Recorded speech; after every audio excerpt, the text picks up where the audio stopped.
Dövlət İmtahan Mərkəzinin 10 may 2026-cı il tarixində birinci qruplar üçün keçirdiyi sınav imtahanını izah edirəm. Gəlin suallara tanış olaq. Deyir ki, metr bölünsün, Henry vurulsun farad ifadəsi hansı fiziki kəmiyyətin vahidinə uyğundur? Gəlin birinci açaq vahidləri. İlk öncə Henry nəyin vahidi? Yəni Henry'ni açaq. Enerji nəyə bərabərdir? L kvadratı bölünsün 2-yə. Buradan L tapsam 2W bölünsün i-nin kvadratına. Yəni vahidini çıxartsaq, L-in vahidi, L nəyə bərabər olmuş oldu? Deməli, enerjinin vahidi 1 joule, cərəyan şiddətinin vahidi amper. Kvadrat olduğu üçün amperin kvadratı. Digər tərəfdən 1 farad nəyin vahiddir? 1 farad tutumun vahiddir. Tutum nəyə bərabərdir? Q bölünsün, deməli U-ya bərabərdir. Yəni kulon bölünsün volta bərabərdir. Həmçinin biz bilməliyik ki, U nəyə bərabərdir? U bərabərdir A bölünsün Q-ya. Yəni buradan A-nı tapsaq, A bərabərdir Q vurulsun U-ya. Yəni bir növ deyəcək, joule, 1 joule bərabərdir kulon vurulsun volta. Yəni ifadələr açaq indi. Deməli, şərtdə bizə verib ki, metr bölünsün, kök altda Henry vurulsun farad, metr bölünsün, Henry'nin yerinə mən baxın bu ifadəni qoyacağım. Yəni C bölünsün amper kvadratı vurulsun, faradın yerinə isə bu ifadəni qoyacağım. Yəni kulon bölünsün volt. Deməli burada, gəlin burada baxın C-ni də aça bilərəm. Bu ifadəni oraya gətirib birləşdirəcəm. O zaman M bölünsün kök altda joule-un yerinə kulon vurulsun volt bölünsün amper kvadratı vurulsun kulon bölünsün volt ifadəsi var. Buradan görürəm ki, mən voltları getdimi? Bəli. Qalır nə? Qalır M bölünsün kök altda kulon. Bir kulon açılışına da baxaq. Bir kulon bərabərdir amper vurulsun saniyəyə. İndi burada kulonu kulona vuran zaman, bu kulona vuran zaman edir kulonun kvadratı. Kulonun kvadratı da olacaq amper kvadratı vurulsun saniyənin kvadratı bölünsün. Aşağıda da 1 amper qalmışdı. Qeyd edirəm amper. Bu zaman nə olur? Bu zaman amperlər kvadrat var burada. Amper kvadratları getdi ixtisara. Qaldı nə? Qaldı metr bölünsün kök altda saniyənin kvadratı. Saniyə kvadratı da kökdən çıxır. Qalır nə? Metr bölünsün saniyə. Bu nəyin vahidini vermiş olur? Bu sürətin vahidini vermiş olur. Doğru cavab variantı C variantıdır. 32-ci suala keçək. Bir-birinə paralel qoyulmuş iki turmalin kristalının oxları arasında bucaq 18 dərəcədir. Bu sistemdən keçən işığın intensivliyi maksimum olması üçün kristalların oxları arasında bucağı necə dəyişmək lazımdır? Biz bilirik ki, əgər alfa 0 dərəcə olarsa, onda maksimumlar şərti ödənəcək. Yəni maksimum olacaq intensivlik. Yox, əgər alfa bərabərdir 90 dərəcə olarsa, bu zaman minimum olacaq intensivlik. İndi maksimum olması üçün, yəni verilən 18 dərəcənin 0-a gətirmək üçün nə etməliyik? Biz onu 18 dərəcə azaltmalıyıq. Yox, əgər desək ki, minimumlar şərtini, doğru cavab B variantda bunu qeyd edeyim. Əgər desəydi minimumlar şərtini, o zaman siz onu 18 dərəcədən 90 dərəcəyə qədər artırmalıydınız. Yəni 72 dərəcə artırmalıydınız. Biz də doğru cavab maksimum dediyi üçün doğru cavab B variantıdır. Deməli, 33-cü suala baxaq. 33-cü sualda nə deyir? Deyir ki, müxtəlif müqamətli rezistorların uclarındakı potensiallar fərqini, onlardan axan cərəyan şiddətinə asılı qrafik vermişdir. Birinci rezistorun müqaviməti 30 ohm olarsa, İkinci və üçüncü rezistorların müqavimətlərini müəyyən edin. Deyir ki, birinci rezistorların qiymətini. Gəlin birinci qiymətləri qeyd edək. Burayı tutaq ki, idi, bura 2 idi, bura 3 idi. Bura isə U-dur, 2 U-dur, 3 U-dur, 4 U-dur və 5 U-dur. İndi mənə şərtdə qeyd edilir ki, bax bu hissə, bu birinci hissə, burada müqavimət nəyə bərabərdir? 30-a bərabərdir. Gəlin yazaq. R1 bərabərdir. U1 bölünsün I1 bərabərdir. U1-in qiyməti nə qədərdir? Baxın, burada qeyd olunub. 5U-dur. 5U bölünsün. I-nin qiyməti nə qədərdir? I-nin qiymətini burada qeyd edilib. I qədərdir. I. Bunu da 30-a bərabər edib. Şərtdə mənə özü verib. Deməli, burada U bölünsün I nisbəti nəyə bərabərdir? 30-u 5-ə böləcək. 6 ohma bərabər olmuş olacaq. Digər tərəfdən ikinciyə baxıram. R2 bərabərdir. U2 bölünsün I2 bərabərdir. U2-nin qiyməti nə qədərdir? U2-nin qiymətini baxın 5U qədərdir. 5U bölünsün I2-nin qiyməti nə qədərdir? I2-nin qiyməti 3U'dur. 3U bərabərdir. 5 vurulsun 6 bölünsün 3. Çünki U bölünsün, bir dəqiqə burada çəkib U yazmışam. U bölünsün I nisbətən 6 vermişdi. Bunlar da ixtisara gedir, düşür 10. Daha sonra biz nəyə baxaq? R3-ə baxaq. R3 bərabərdir. U3 bölünsün I3 bərabərdir. U3-ün qiyməti nə qədərdir? U3-ün qiyməti baxın burada qeyd olunub 2U-dur. I3-ün qiyməti isə 3 idi. 3i. 2 vurulsun U bölünsün i'nin qiymətini 6 vermişdi. Bölünsün 3. Burada da yine ixtisara gedir 2 dəfə. Bu eləyir 4, 10. Məndən soruşdu ikinci və üçüncünü. İkinci də 10'dur, üçüncü də 4'dür. 10 və 4 doğru cavab A variantıdır. 34-cü suala baxaq. Deyir, verilmiş kütləli bir atomlu ideal qazın K halından L halına keçməsinə uyğun və 1 və 2 keçidləri zamanı xarici qüvvələr üzərində gördüyü işlər və daxili enerjinin dəyişmələri arasında hansı münasibət doğrudur? İndi burada biz bilməliyik ki, daxili enerji trayektoriyanın formasından asılı olmayaraq, yəni istər 2 vəziyyəti olsun, istər 1 vəziyyəti olsun, fərqi yoxdur. Trayektoriyanın formasından asılı olmadan İlkin və son vəziyyətə baxır. Əgər hər ikisi eyni nöqtədən başlayıb, hər ikisi eyni nöqtədə hərəkət sonlanırsa, deməli onların daxili enerjisi qiymətcə bir-birinə bərabərdir. Deməli mənim daxili enerjimin qiymətləri bir-birinə bərabər olan cavab variantı seçməliyəm. Təkrar edirəm, trayektoriyanın formasının heç bir adiyyatı yoxdur. Başlanğıc və sona baxırsa, əgər hər ikisi eynidən başlayıb, eyni nöqtədə sonlanırsa, daxili enerjilər bərabərdir.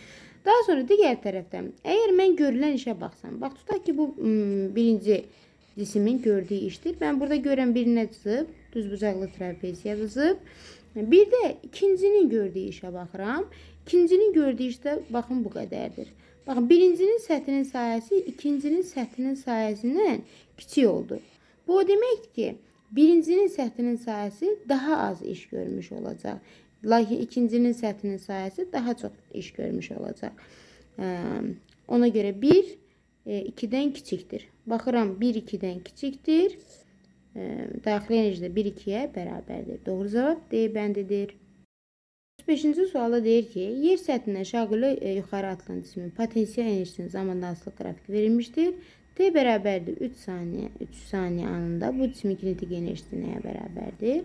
Mən görürəm ki, 2 saniyədə bu cisim harda olub? Bu 2 saniyədə bu cisim H maksimalda olub. Yəni maksimum qət etdiyi məsafədə olub. H maksimal, yəni maksimal hündürlük bərabərdir. Düstur var. JT kvadratı bölünsün 2. J'nin qiyməti 10'dur. Vurulsun. T'nin qiyməti qalxmağa sərf elədiyi zaman nə qədərdir? Qeyd olunub burada 2 saniyədir. 2'nin kvadratı 4 bölünsün 2. Deməli hündürlüyü nə qədər oldu? Hündürlüyü oldu 20 metr.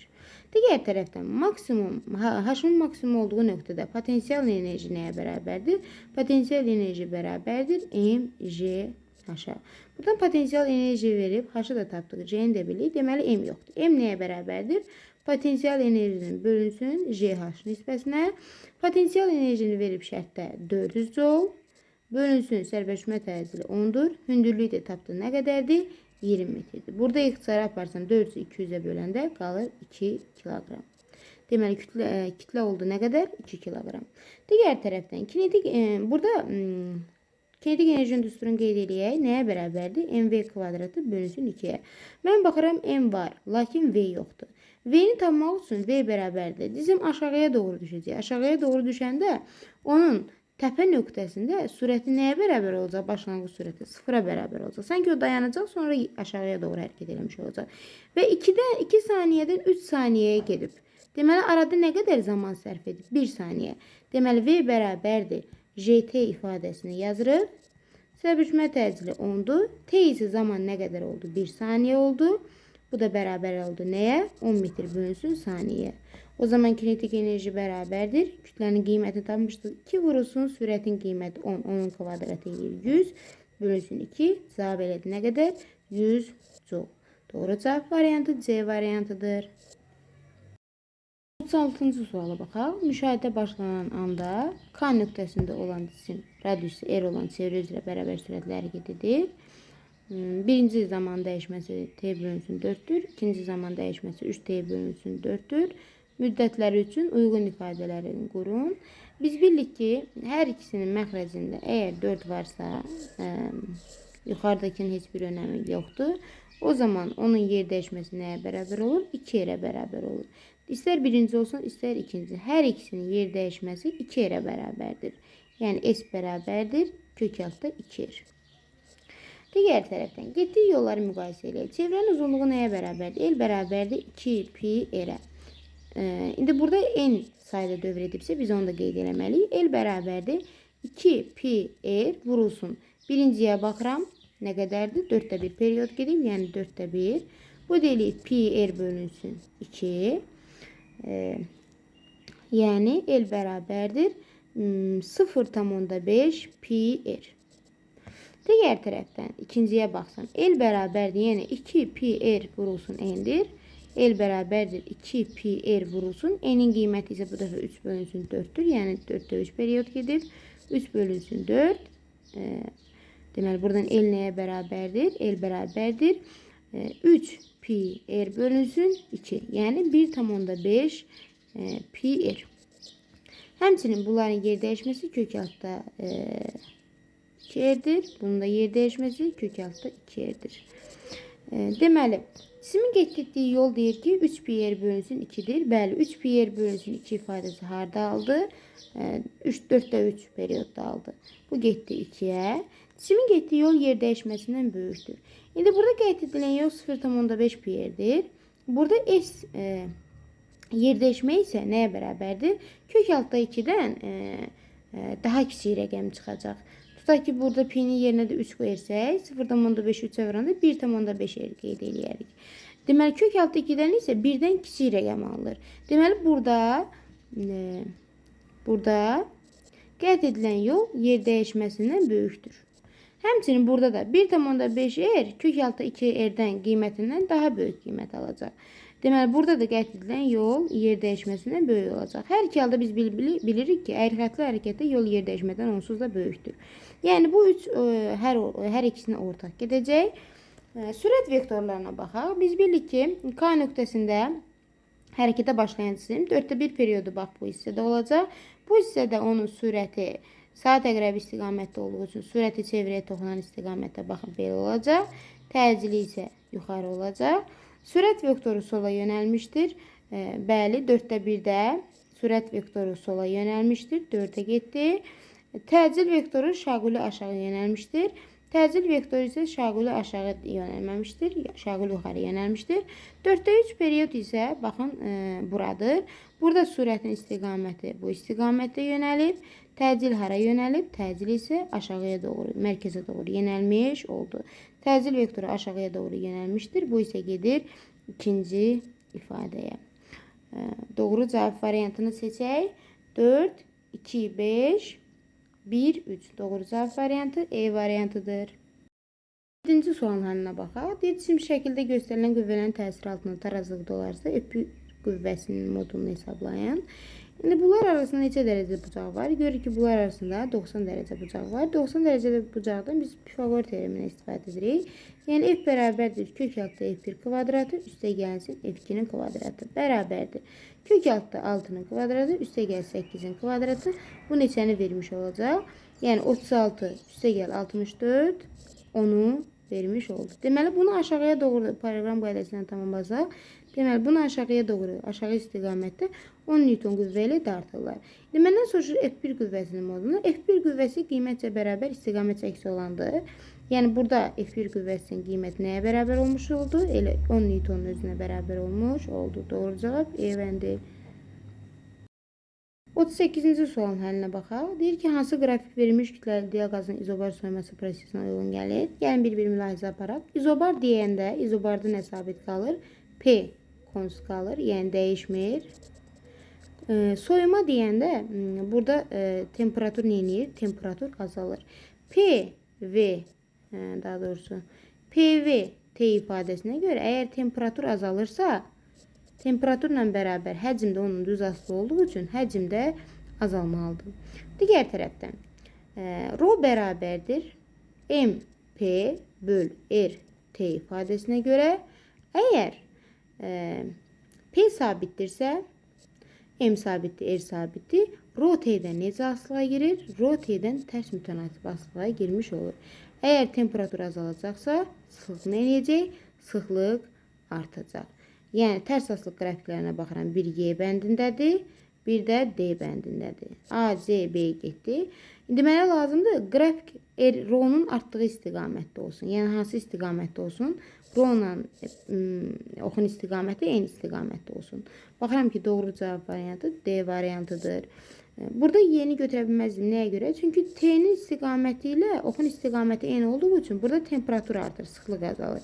Yəni prosesin əksi olur. Ona görə də bu cavab variantını götürə bilməzdim. Doğru cavab variantı D variantıdır. 39-cu suala baxaq. Biz bildik ki, gəlin burada qısa mülahizə verim. X elementinin aşağısında yazılan Z nədir? Proton sayıdır. Yuxarıda yazılan A isə atom kütlə ədədidir. Deməli, burada atom kütlə ədədi nəyə bərabərdir? Neutronla protonların sayına bərabərdir. Nə oldu? Neutronların sayı oldu. Deməli, biz kütlə ədədini tapmaq üçün nə etməliyik? Proton və neutronları toplamalıyıq. Bunlar izotopdular. İzotoplarda biz bildik ki, protonların sayı, yəni Z-lər qiymətcə bir-birinə bərabər olmalıdır. Ona görə hər ikisində protonların sayı eynidir ifadəsi doğrudur. Hər iki izotopun nüvəsindəki neutronların sayı fərqlidir. Bəli, birincidə neutronun sayını tapmaq üçün A-dan Z-ə çıxmalıyam. Yəni 20-dən çıxacam, onu eləyəcək 10. Digərində isə N2-də isə eləyəcək 22-dən çıxacam, onu eləyəcək 2. Daha doğrusu 12. 12. Bəli, neutronların sayı fərqlidir. Daha sonra C variantında izotopun nüvəsindəki protonların sayı neutronların sayına bərabərdir. Bəli, burada atom kütlə ədədi neutronun sayını tapmaq istəsəm, tutaq ki, N bərabər nəyə? A çıxılsın Z-ə. N də bərabərdir. Atom kütlə ədədini verib 20, protonların sayı da 10-dur, bu elə də 10. Deməli, həm protonların sayı, həm də neutronların sayı 10 elədir. Bəli, bu doğrudur. Sonra izotopunun D bəndinə keçirəm. Nüvəsində neutronların sayı protonların sayının 2 vahid çoxdur. Bəli, baxıram ki, burada neutronların sayı 12-dir. Burada isə neutronların sayı 10-dur. Deməli, ondan 2 vahid çoxdur. Həmçinin, daha doğrusu 12-dir. Protonların sayısı 10'dur. Bəli, burada da 2 vahid çox sayılır.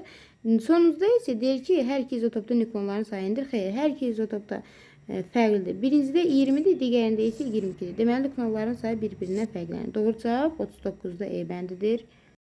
40-cı sualı deyir ki, bildiyiniz elektrostatik sayədə nöqtəvi 2 yükünün sahə tərəfinə təsir edən qüvvə F-dir. Həmin sayədə nöqtəvi 2 yükünə təsir edən qüvvə nəyə bərabərdir? Biz bilirik ki, F nəyə bərabərdir? F bərabərdir QY-yə. Belə çıxır ki, qüvvə yükdən necə asılıdır? Düz asılığa girir. Əgər yükün qiymətini mən 2 dəfə artırıramsa, qüvvəmin də qiyməti 2 dəfə artmış sayılacaq. Yəni, əvvəl F idisə, indi olacaq 2. D bəndi. Sualda qeyd edir ki, başlanğıc P0 impulsu ilə şağılı yuxarı atılmış M kütləli cismin maksimal qalxma hündürlüyü hansı ifadə ilə təyin olunur? Biz bilməliyik ki, H nəyə bərabərdir? H bərabərdir V0 kvadratı bölünsün 2J'yə. İndi burada məxrəci də sürətlə hər birinin M kvadratına vursam, M kvadratı vur V0 kvadratı bölünsün 2M kvadratı vurulsun 2, daha doğrusu J. Deməli, impulsun düsturu nəyə bərabərdir? MV0-a bərabərdir. Yazıram o ifadədə. O zaman M kvadratı V0 kvadratı ifadəsinin yerinə P kvadratı bölünsün 2M kvadratı J yazacaq. Doğru cavab variantlarına baxaq. Doğru cavab A variantıdır.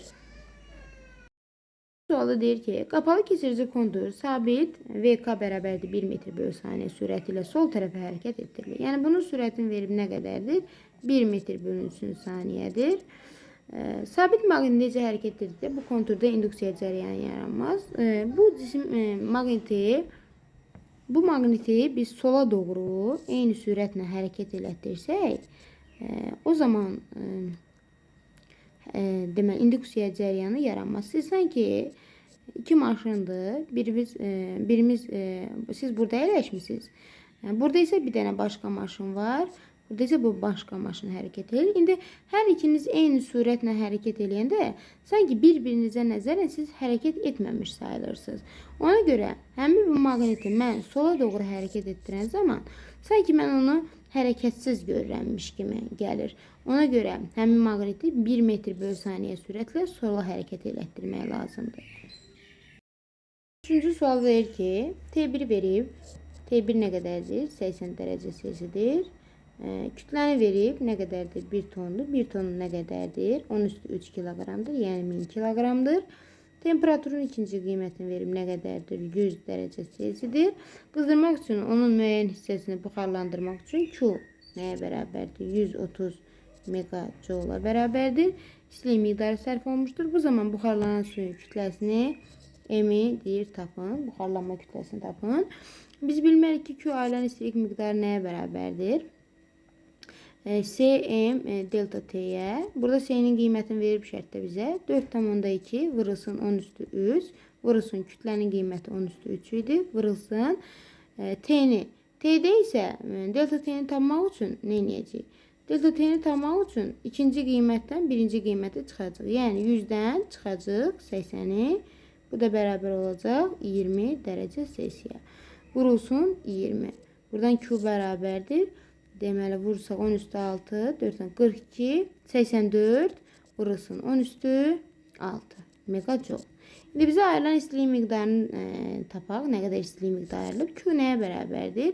Q bərabərdir. Qiymətini verib birincidə 130'dur. Çıxılsın. Əvvəl 130 idi. Ondan 84'ü sərf olundu. Qaldı nə qədəri? Onun 6, 46 megajoule. İndi bizdə Q'nun buxarlanma istiliyinin vahidi nədir? L'dir. Buradan M'i tapsam, M bərabərdir Q bölünsün L'ə. Q'nun qiymətini tapdıq 40. L'in qiyməti nə qədərdir? 2,3 vurulsun 10 üstü 6. Bir dəqiqə buranı səliqəsiz yazdım. Oranı düzəldək. L'in qiyməti nə qədər idi? 2,3 vurulsun 10 üstü 6. Burada bizə megajoule olmuşdu. Gəlin onu da çevirək. Yəni Q bərabərdir 40 vurulsun 10 üstü 6 joule. Burada 10 üstünün altını qeyd eləyək. İndi görürük ki 10 üstü 6'lar rahat gedir. 40'ı da 2,3'e böləndə 46'nı daha doğrusu 46 eləyir burada. 40 deyil 46 edir. 46'nı da 2,3'e böləndə cavab qalır 20 kilogram. Birinci sual deyir ki, tutumu batareyanın ümumi tutumu 3'te 2 hissəsinə bərabər olan birinci kondensatorun lövhələr arasında elektrik sahəsinin enerjisi 10 millijouldur. Deməli, birincidə verir bizə 3'te 2 joule bərabərdir. Yerdə nə qədər qalıb? 3'te 1 qalıb. 3'te 1 joule. Və şərtdə qeyd edilir ki, buradan 10 millijoule enerji keçir. Biz bölük ki, yuxarıdakının tutumu aşağıdakının tutumundan 2 dəfə böyükdür. Düzdürmü? Yəni C2, C1, 2 dənə C2'yə bərabərdir. Demək, enerjini tapaq. Bunlar paralel birləşdiyi üçün paralel birləşmədə CU kvadratı bölünsün 2'yə. Belə çıxır ki, bunlar paralel olduqları üçün burada gərginlik nədir? Gərginlik sabitdir. Yəni biz ona görə bu düsturdan istifadə etdik. Belə çıxır ki, enerji tutumuna necə asılıdır? Düz asılıdır. Əgər yuxarıda birincidə ikincidən 2 dəfə böyükdirsə tutum, deməli həmçinin enerji də birinci ikincidən 2 dəfə böyükdür mənasına gəlir. Yuxarı 10 düşürdüsə, bu dəfə aşağı 5 millijoule düşmüş olacaq. Və ümumi mənbədən çıxan isə 10-dan 5'in cəmidir. Yəni 15 millijoule. Doğru cavab B bəndidir. Baxaq, fotoeffekt zamanı düşən fotonların enerjisi fotoelektronların çıxış işindən 2 dəfə çox olduqda. Gəlin bunu qeyd edək. Foton enerjisi çıxış işindən 2 dəfə böyükdür. A çıxış. Saxlayıcı gərginliyi bu zaman saxlayıcı gərginliyi nə qədərdir? 2 voltdur. Olmuşdur. Düşən fotonların enerjisini 3 dəfə artırdıqda saxlayıcı gərginliyi neçə volt artar? Biz bilirik ki, foton enerjisi nəyə bərabərdir? Çıxış işi ilə saxlayıcı gərginliyin cəminə. Buradan çıxış işinin yerinə 2A, daha doğrusu fotonların enerjisinin yerinə 2A çıxış yazsam, yəni 2A çıxış bərabərdir A çıxış, üstə gəlsin YU saxlayıcı gərginliyi. Belə çıxır ki, 2A çıxışdan A çıxış çıxanda qalır A çıxış bərabərdir YU saxlayıcı gərginliyi. Bizə saxlayıcı gərginliyin ilkin qiymətini vermişdi 2. Deməli 2 elektron volt qalmış oldu. Digər tərəfdən foton enerjisini tapaq. Foton enerjisi nəyə bərabər idi? 2A çıxışa bərabər idi. Yəni 2 vurulsun, A çıxışın qiyməti 2 elektron voltdur. Bu elədir 4 elektron volt. Deməli fotonların enerjisi nə qədər oldu? 4 elektron volt oldu. Mənə deyir ki, enerjini 3 dəfə artırdıram. Enerjinin ilkin qiyməti 4 idisə, enerjinin ikinci qiyməti nə qədər olacaq? 4-ü 3 dəfə artıranda eləyəcək 12 elektron volt. Təzədən yazıram. Fotonların enerjisi bərabərdir. A çıxışı üzərinə gəlsin, YU saxlayıcı gərginliyi. Burada fotonların enerjisinin qiymətini yerinə yazıram. 12 elektron volt bərabərdir. Çıxış işi eynidir, dəyişmir. 2 elektron volt üzərinə gəlsin, YU saxlayıcı gərginliyi. 12-dən də 2 çıxanda eləyir 10 elektron volt bərabərdir YU saxlayıcı. Y'lər gedir ixtisara, deməli saxlayıcı gərginliyi nəyə bərabər oldu? 10 volta bərabər olmuş oldu. İndi baxıram ki, saxlayıcı gərginliyimin birinci qiyməti 2 volt idi. İkinci qiyməti 10 volt oldu. Nə qədər dəyişdi? U2-dən çıxacam U1-i, yəni 10-dan çıxacam 2-ni, 8 volt. Deməli, burada mənə nəyi verib? Sürtünmə əmsalını verib mü-nü. Mü bərabərdir nəyə? 0,5-ə. M nəyə bərabərdir? 2 kiloqrama. Dartı qüvvəsini verib nə qədər? 25 newton. Hansı cismin yerləşmə prosesi? Aha, biz baxırıq sürtünmə qüvvəsinin düsturu nəyə bərabərdir? Sürtünmə qüvvəsi bərabərdir mü-mj-yə. İstiqamətini də göstərək. Baxın, bu istiqamətdə yönəlib sürtünmə qüvvəsi. Yəni, hərəkətin əksi istiqamətində. Sürtünmə qüvvəsi bərabərdir. Mü-nün qiyməti verib 0,5, kütlə 2, çərpüşmə təcili 10. Sürtünmə qüvvəsi nəyə bərabər olmuş oldu? 10 newtona bərabər olmuş oldu. Belə çıxır ki, dartı qüvvəsi qırmızı nə yazaq? Belə çıxır ki, dartı qüvvəsi nədir? Sürtünmə qüvvəsindən böyükdür. Yəni, dartı 25 idi, sürtünmə oldu 10 newton. Əgər dartı qüvvəsi sürtünmə qüvvəsindən böyüdürsə, bu cisim bərabər yeniləşən hərəkət etmiş olur. Yeniləşən. Qrafiklərdən mənə yerləşmə zamandan asılı qrafik lazımdır və yeniləşən hərəkət lazımdır. Baxıram AT-də, birincidə A-da cisim bərabər sürətlə hərəkət eləyib. İkincicə T oxuna yaxınlaşdığı üçün bərabər yavaşlayan. Üçüncüdə də, yəni Y-də də T oxuna yaxınlaşdığı üçün yavaşlayan. Mənə lazımdır B və D variantları. Bu ikisinin arasında qalmışam hansıdır? Qrafikə baxıram. Baxıram ki, cisim X oxun əksi istiqamətində hərəkət edib. X oxun əksi istiqamətində hərəkət edibsə, deməli bu cisim hərəkət istiqaməti X oxun əksi istiqamətində olacaq. Yəni T-dən aşağıda. Həmçinin qrafik T oxuna uzaqlaşdığı üçün o yeniləşən hərəkət edir. D variantını sadəcə yol olsaydı götürə bilərdim, müsbətdə çəkə bilərdim. Məndən yerdəyişmə soruşduğu üçün D-ni də götürə bilmərəm. Doğru cavab B variantıdır.